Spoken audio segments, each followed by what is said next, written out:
Assalamualaikum warahmatullahi wabarakatuh. Selamat malam, berjumpa lagi dengan Ki Kampak di acara stand up komedi tunggal. Harum mewangi sip, panjang hari pusing, pusing, pusing, pusing. Ki Kampak rek mere judul susah lepas dari jeratan Bang Emok. Ki, emang aya anu kitu?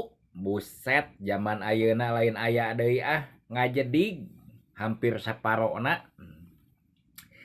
Ki Kampak geuning bisa nyaho, bisa carita kieu. Ki Kampak mah sering ulin ka mana-mana nepikeun ka aya anu curhat teh.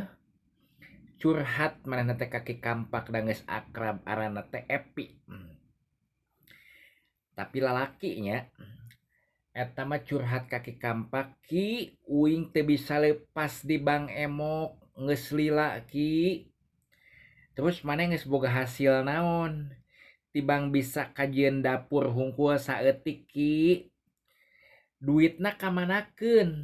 Lolobana mah pake ngagade motor terus teu lila ditebusan deui, tungtungna duitna beak.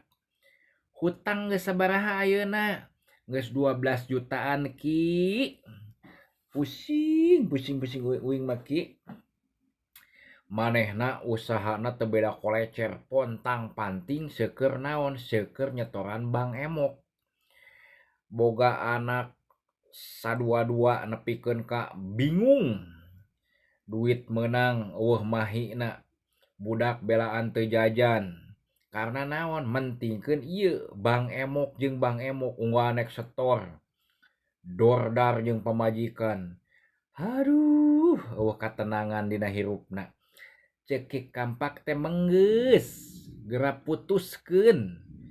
Emok deui, ujungna teh naon? Lain bisa mutuskeun, malah harepanna teh terus nginjem jeung nginjem.